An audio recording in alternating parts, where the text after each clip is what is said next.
Renato Gaúcho apresenta A Força do Amor.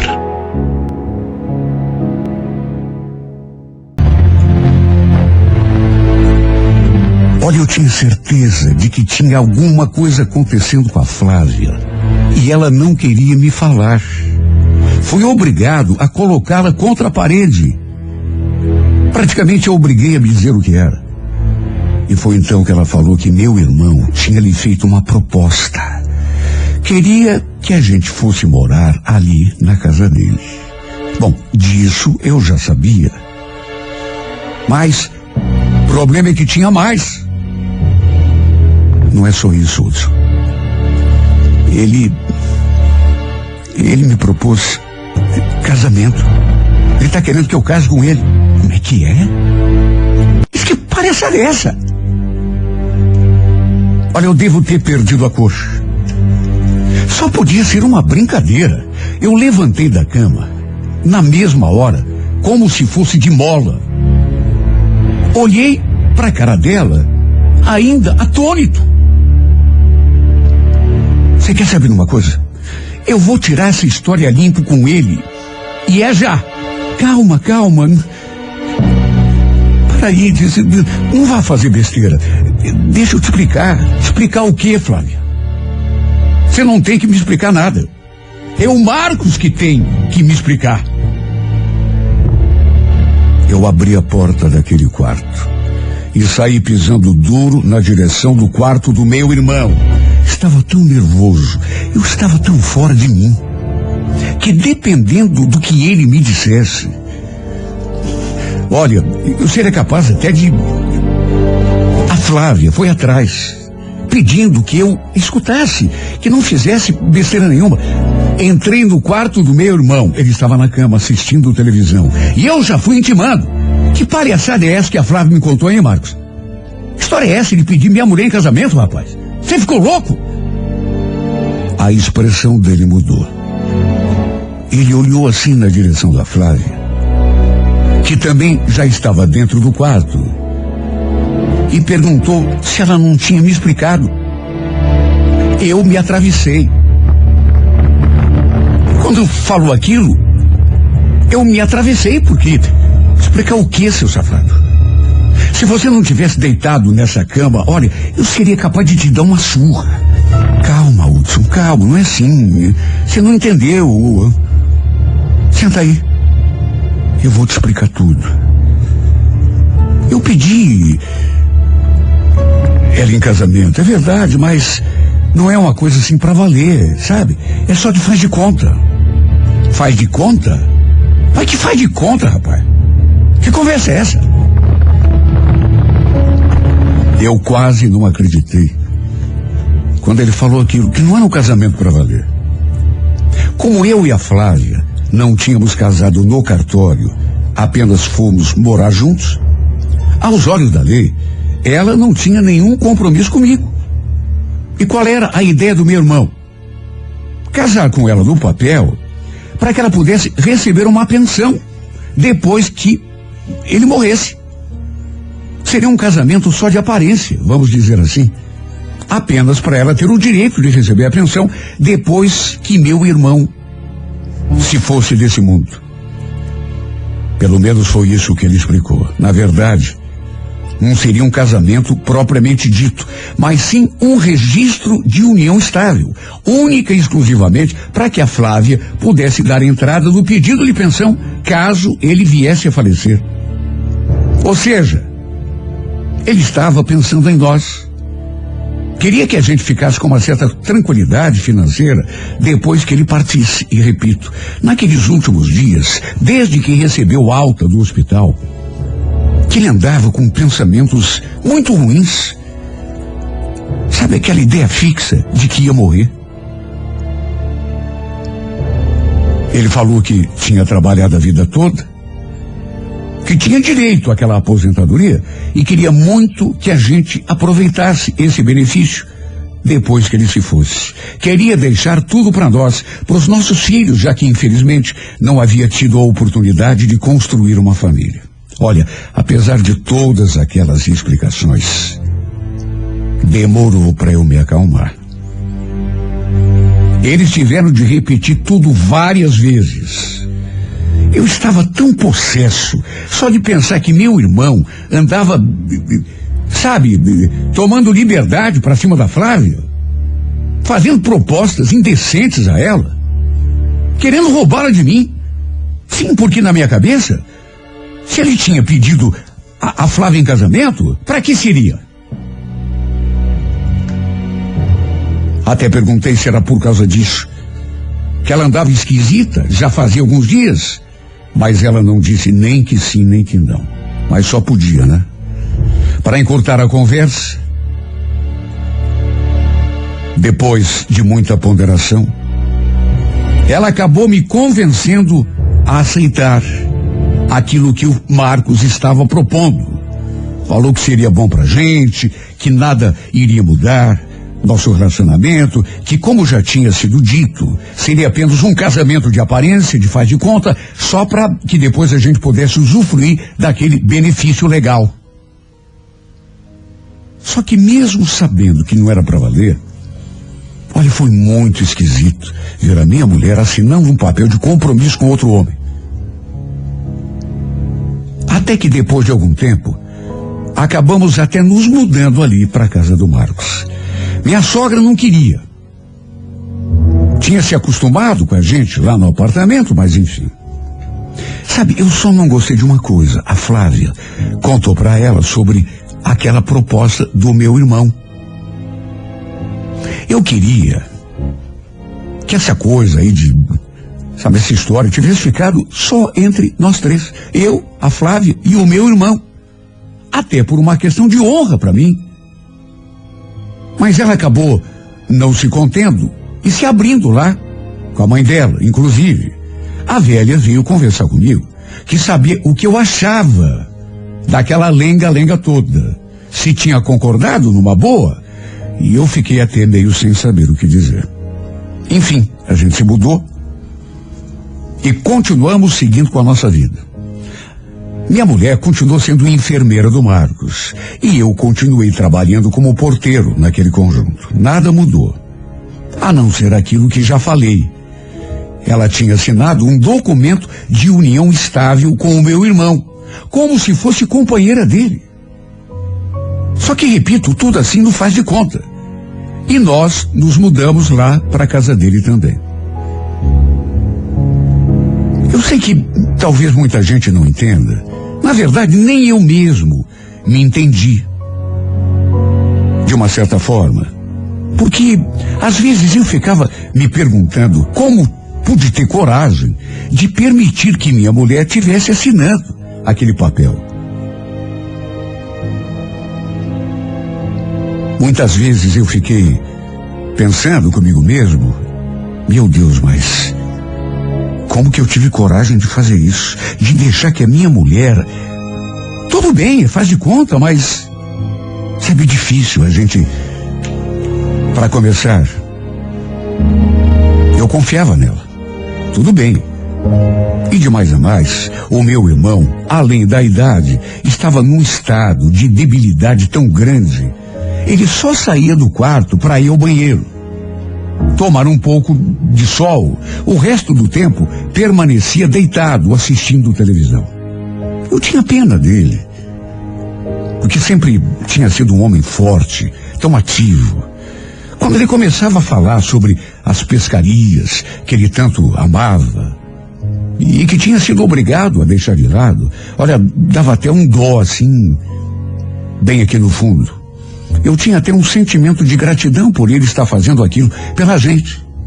Para se ter uma ideia, desde que nos mudamos ali para a casa dele, além de pagar o salário da minha mulher, ele não permitia que a gente gastasse um centavo do nosso bolso com as despesas da casa. Continuou bancando tudo, de modo que tudo que eu recebia lá no conjunto ia para a caderneta de poupança. Às vezes, eu ia até trabalhar com a caminhonete dele, imagine. Imagine a cara de espanto dos moradores do conjunto, vendo o porteiro chegando para trabalhar de caminhonete. Eu estaria mentindo se dissesse que não estava gostando daquela brincadeira. Inclusive, Senti até que algumas moradoras ali do conjunto começaram a me olhar com outros olhos. Algumas até vinham conversar comigo, coisa que nunca tinham feito. Só que eu amava a Flávia. Jamais teria coragem de fazer nada pelas suas costas, mesmo porque minha sogra continuava morando ali no conjunto. E se eu cometesse qualquer deslize, fatalmente acabaria chegando aos ouvidos dela. Olha, nessas alturas, fazia 8 meses que estávamos morando ali na casa do meu irmão. Foi nessa época que eu recebi uma das melhores notícias da minha vida. Quer dizer, na verdade, não recebia notícia.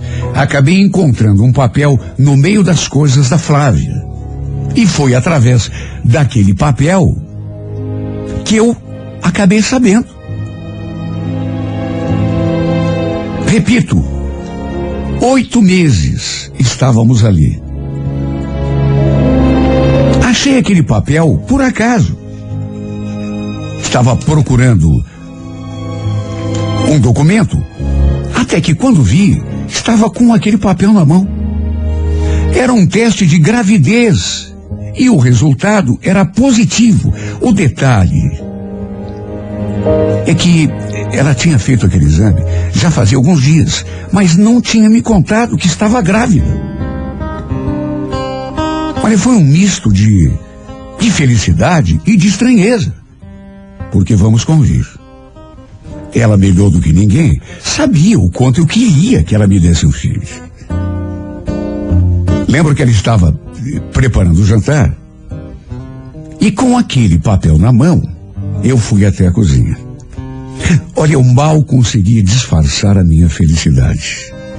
Assim que me viu ali, parado com aquele papel, eu acho que ela desconfiou. Só que, estranhamente, continuou muda.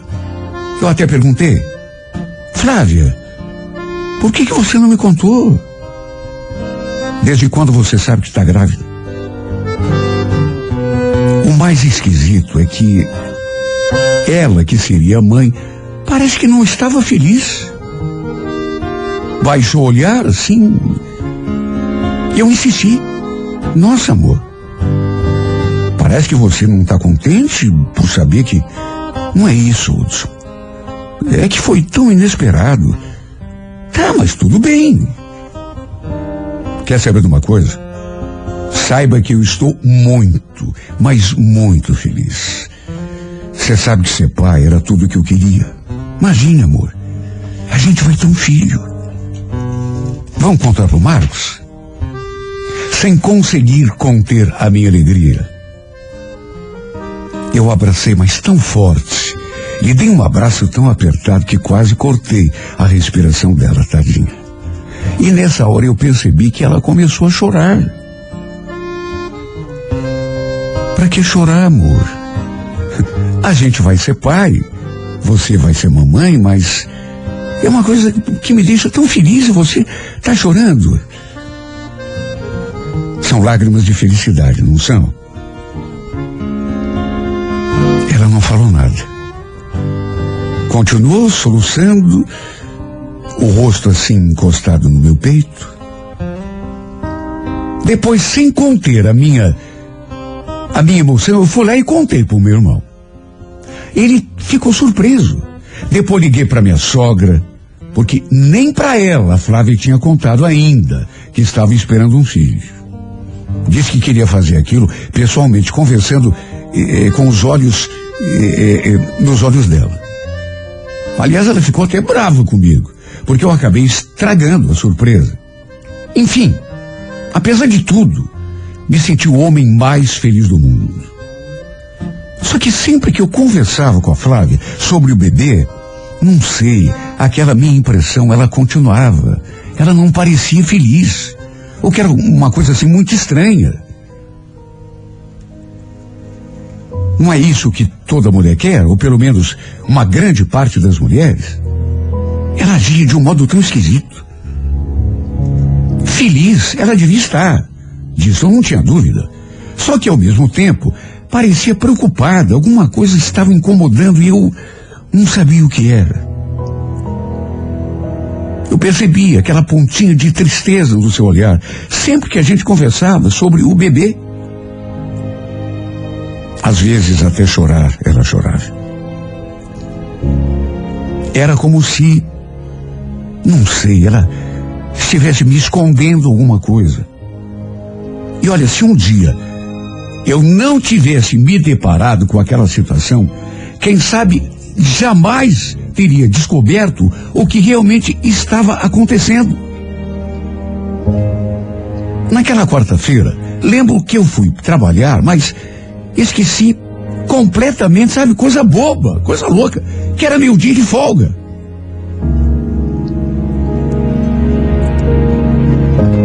Cheguei lá no conjunto e o folguista já estava na portaria, já tinha até rendido o dinheiro.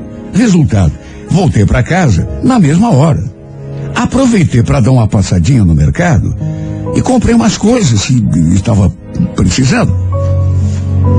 E devia ser umas 10 e pouco da manhã, quando cheguei. Assim que entrei pela porta, eu escutei assim uma risadinha vinda lá do fundo da casa e reconheci as vozes do Marcos e da Flávia. Bom, até aí tudo bem. Eu saía para trabalhar e ela ficava ali, cuidando dele. Era enfermeira dele. Só que à medida que eu fui me aproximando, escutei a voz da Flávia falando aquilo. Ai, Marcos, para. Você sabe que eu sinto cócegas. Eu escutei aquela frase e gelei. A troco de quê? Aqueles risinhos, aquela conversa cheia de intimidade, que papo era aquele de cócega? Meu Deus, o que estava acontecendo naquela casa? Afinal, que raio de conversa era aquela? Eles naturalmente nem deviam ter percebido que eu estava ali, mesmo porque não fiz nenhum barulho. E quando botei a minha cara diante da porta do quarto do meu irmão, me deparei com o pior pesadelo da minha vida. A Flávia, minha mulher, estava deitada na cama dele, os dois debaixo do cobertor. Quando me viram, arregalaram os olhos e chegaram a dar um pulo da cama. E foi nesse momento que o cobertor levantou um pouco e eu pude perceber que a minha esposa estava nua.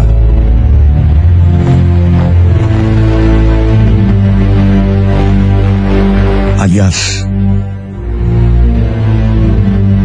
se eu tivesse prestado só um pouquinho mais de atenção, já teria visto as roupas dela, inclusive as roupas de baixo, sobre uma cadeira ali, ao lado da cama. Eu fiquei em estado de choque. Aquela cena simplesmente me paralisou. Eu fiquei ali imóvel, sem conseguir mexer um músculo, enquanto via a minha mulher levantando, pegando suas roupas e se trancando lá no nosso quarto. Meu irmão continua ali, debaixo do cobertor, o olho arregalado, a boca aberta, mais branco que uma folha de papel.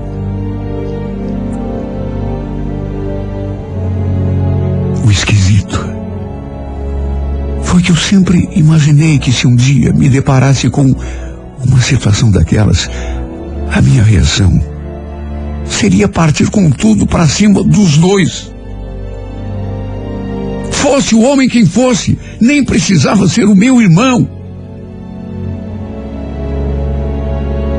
Mas acredite quem quiser, não sei se foi porque o infeliz era ele, meu próprio irmão. Só sei que não tomei atitude nenhuma. Fiquei ali, ainda durante algum tempo, olhando para a cara dele. Ele também não abriu a boca, nem para tentar se defender. Depois simplesmente virei as costas e fui na direção da sala. Sentei no sofá e fiquei ali imóvel, olhando pro nada. Minha mulher demorou para sair daquele quarto. E mesmo depois que saiu, ficou parada na minha frente, me olhando com aquela cara de Madalena arrependida, mas também não abriu a boca para dizer um ar. Acho que estava esperando que eu falasse alguma coisa, mas como eu também não falei nada, ela não abriu a boca. Depois começou a pedir desculpas. Só sabia dizer aquilo. Me perdoa, amor, me perdoa. E choramingava. Até que pelas tantas, meu irmão também saiu do quarto e se aproximou de mim, falando que a gente precisava conversar, que tinha coisas que eu precisava saber. Só que sei lá, eu só levantei do sofá e encarei os dois. Sabe, aquilo não fazia sentido. Olhei para a cara do safado e só falei aquilo: você não tem que me explicar nada. Aliás, nenhum de vocês dois. Eu não sou tão burro. Já entendi tudo.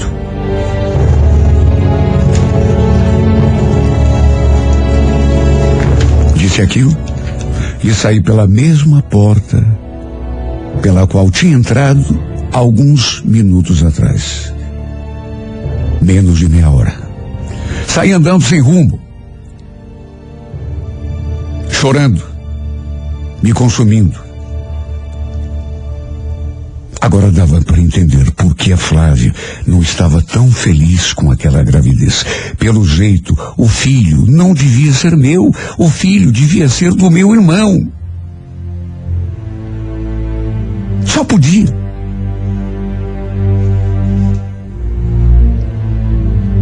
E foi desse modo que chegou ao fim o nosso casamento.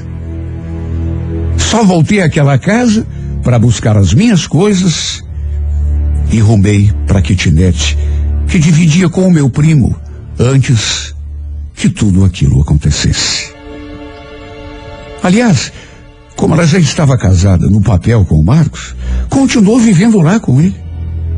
A dona Ana, coitada, chegava a virar o rosto quando passava pela portaria, de tanta vergonha que devia sentir.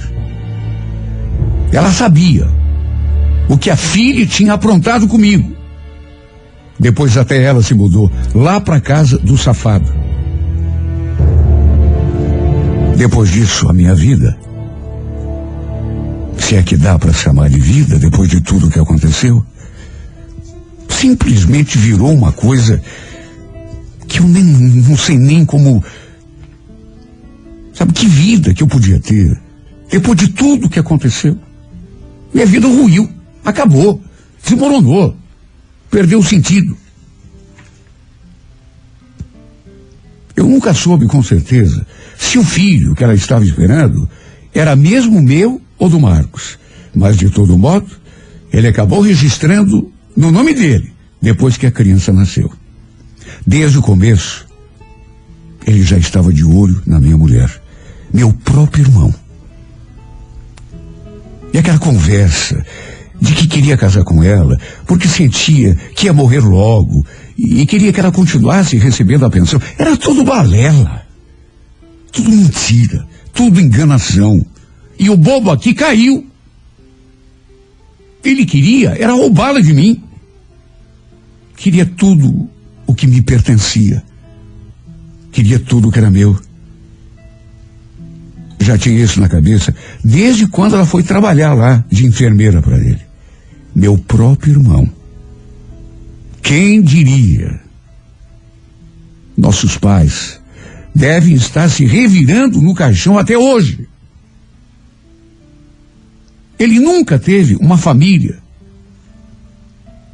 E sei lá, era rico, tinha trabalhado, era mais importante do que eu, não era humilde do que eu, era formado, tinha faculdade, ganhava bastante dinheiro. Só que nunca teve uma família. E aí o que ele fez? Destruiu a minha. Roubou a minha. Agindo de modo ardiloso, roubando para si tudo aquilo que eu tinha de mais bonito, tudo aquilo que eu tinha de mais precioso.